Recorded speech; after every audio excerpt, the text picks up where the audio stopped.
On change de page, on passe au Dimanche Magazine. Les détectives privés, vous connaissez certainement, mais ce que beaucoup d'entre vous ne savent pas, c'est qu'il y en a des détectives autour de nous. Des détectives qui mènent des enquêtes exactement comme on le voit à la télévision. Il existe même l'Ordre des détectives privés de Côte d'Ivoire et leur président est avec nous aujourd'hui pour tout nous dire sur la profession. Monsieur Dozo, président donc de l'Ordre, bienvenue encore. Suivons cet élément vidéo et on revient ensuite. Merci. Souvent connu dans les films policiers, mais méconnu du grand public, le détective ou agent privé de recherche a pour mission principale d'enquêter et d'informer. La première rencontre officielle de l'Ordre des détectives privés et enquêteurs de Côte d'Ivoire, ODPECI, avec les autorités compétentes a permis d'énumérer les différents obstacles que rencontrent les agents détectives dans l'exercice de leurs fonctions. Outil de soutien auxiliaire civil au service de la justice, le détective privé joue un rôle important auprès des populations. Il n'y a pas de décret qui formalise ces actes, tout ce qui est cette fonction-là. Il faut vraiment un décret. Et là, ils nous ont souligné ici dans leur présentation. Et nous souhaitons tous que ces tests-là puissent être pris pour que nous aussi, professionnels du droit, nous puissions pratiquement travailler en collaboration de façon sereine et légale avec les détectives privés. Le détective privé intervient dans plusieurs domaines, les affaires familiales, les affaires civiles et commerciales, les affaires pénales, les affaires industrielles et bien d'autres. Monsieur Dozo, bonjour et bienvenue. Bonjour. Qu'est-ce qu'un détective privé? Alors, un détective privé, c'est un agent de renseignement privé qui recherche pour le compte de son client des preuves à l'effet de défendre sa cause devant la justice. Et, entre détective privé et enquêteur professionnel, il y a une nuance? Pas vraiment, parce qu'en Côte d'Ivoire, on n'a pas encore d'école de détective privé. Alors, ce qui fait que le détective privé travaille aujourd'hui en tant qu'entreprise commerciale, donc sur la base d'un registre de commerce enregistré au crédit immobilier. Et donc, partant de là, il crée une entreprise et il engage comme directeur des opérations un ancien agent de police ou de renseignement généraux à la retraite. Et ça fait de lui un enquêteur privé. À côté de cela, comme je le disais, il n'y a pas encore d'école en Côte d'Ivoire. Donc, il y a certains de nos confrères qui ont fait la formation à l'extérieur de la Côte d'Ivoire ou par correspondance. Ceux-là qui travaillent de façon solitaire sont donc des détectives privés. Donc, il y a des détectives privés qui travaillent de façon solitaire et il y a l'enquêteur privé qui gère une agence de services privés. Et quand vous parlez de faire des cours à l'extérieur, notamment en Afrique, c'est au Bénin? C'est au Bénin, effectivement. Au Bénin, il y a la première école de détectives privés en Côte d'Ivoire. En Afrique? En Afrique. Le Burkina Faso a déjà des détectives privés. Au Maroc, on en trouve. Au Cameroun, on en trouve. Et puis, évidemment, au Bénin, à Madagascar également. Madagascar aussi. Et puis, comment on devient détective privé, donc, ici, en Côte d'Ivoire? Alors, pour être détective privé en Côte d'Ivoire, il faut se rapprocher de la loi de 1963-127 du 27 mars 1963 portant statut des agents d'affaires, qui crée un certain nombre de professions, parmi lesquelles l'agent de renseignement privé et de police privée. Alors, cette loi dit qu'il faut être âgé de 25 ans au moins, avoir au moins le BPC, et puis avoir fait l'objet d'une enquête de moralité auprès des services de renseignement généraux.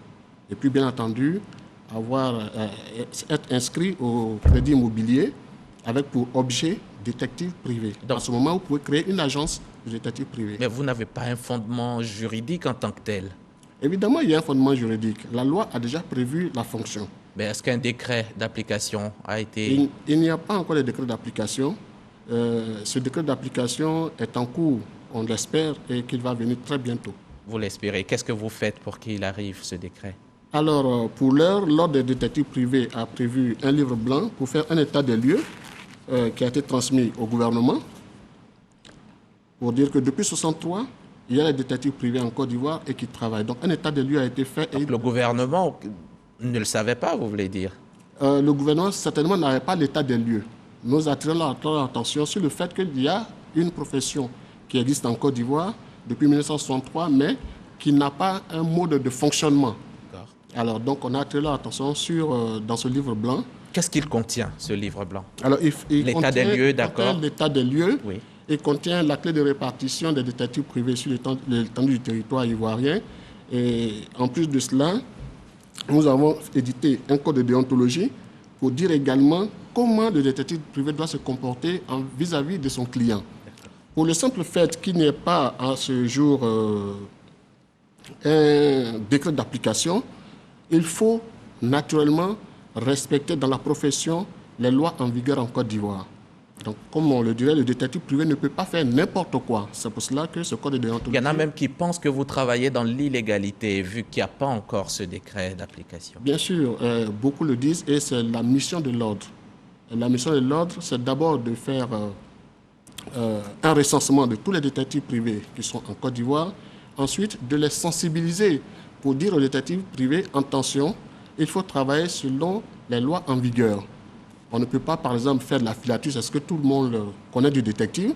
On ne peut pas faire de la filature parce qu'il faut faire de la filature. On dit qu'on vous fait appel, on a recours à vous pour suivre des conjoints. Oui. C'est ce qui est reconnu principalement comme travail du détective en Côte d'Ivoire. Alors aujourd'hui, le détective privé n'est plus la brigade de cocu. Aujourd'hui, comme je le disais à la table de mon introduction, on parle d'une agence avec beaucoup de spécialités. Il s'agit de la filature, donc qui est une partie des affaires familiales. Et donc en Côte d'Ivoire, comme on le dit, qu'il n'y a pas de décret d'application, évidemment, il faut s'attacher dans l'exécution donc de cette affaire-là aux droits de la famille. Donc je veux dire, quand on veut faire de la filature, il faut que le dossier de la filature soit recevable en cabinet de détective et travailler avec les professionnels du droit, puisque le rôle du détective, c'est de la recherche, c'est rechercher la preuve en vue de la manifestation de la vérité. Alors dites-nous, quels sont vos domaines de compétences, Monsieur le Président? Alors, le premier domaine que tout le monde connaît, c'est l'affaire familiale. L'affaire familiale, bien entendu, il s'agit de la filature, il s'agit des constats d'adultère, il s'agit de rechercher l'héritage, de reconstituer l'héritage d'un défunt, ainsi de suite. Après, il y a l'affaire commerciale, l'escroquerie, il y a l'affaire pénale, les abus de confiance, il y a l'affaire industrielle, la protection des brevets, etc., etc. Donc il y a beaucoup de domaines aujourd'hui, mais en Côte d'Ivoire, tous les détectives en général n'ont pas véritablement de spécialité, et ils travaillent de façon générale. Donc on ne va pas dire aujourd'hui on va chercher un détective qui va ouvrir un cabinet et qui est spécialisé par exemple dans le numérique. Parce que c'est la nouvelle... Vous en avez aussi des détectives numériques? Bien sûr. Bien sûr. Et tous les dossiers sont-ils recevables chez vous? Non, et c'est la mission de l'ordre. Il faut comprendre que tous les dossiers ne sont pas recevables.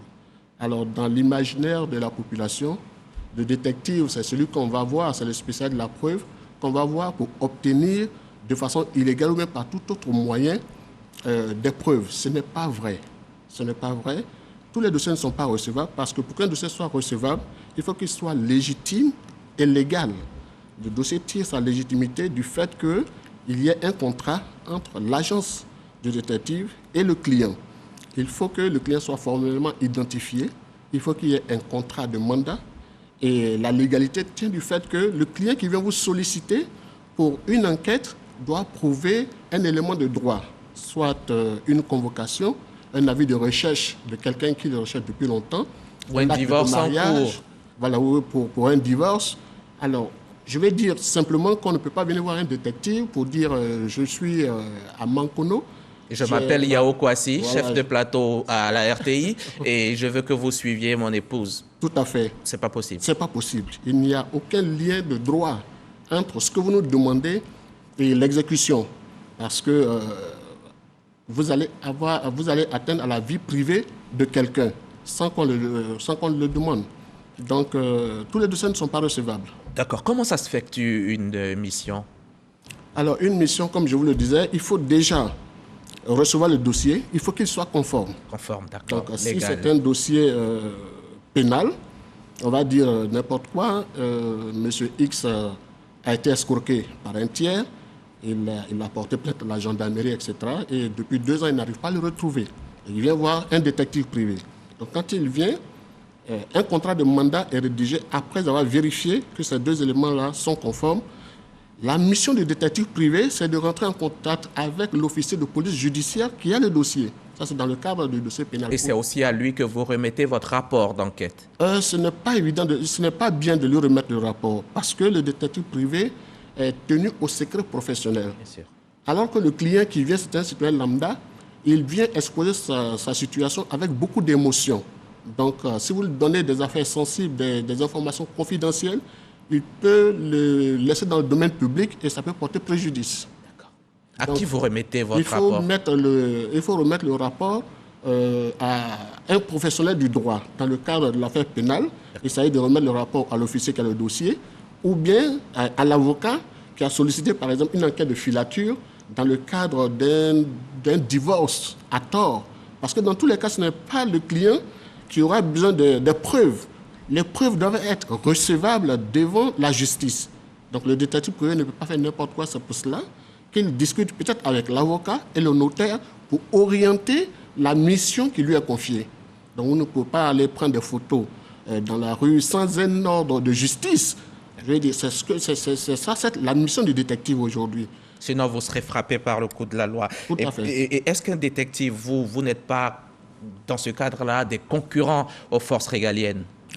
Oh non, bien au contraire, il y a une très belle collaboration. D'accord. Une collaboration d'échange d'informations, une collaboration de soutien. Et qui peut recourir à un détective privé? Tout le monde. Tout le monde, du politicien. Il suffit de respecter le l'artiste, processus. au citoyen lambda. Il faut respecter le processus. Il faut que le dossier soit surtout recevable et qu'il soit traité.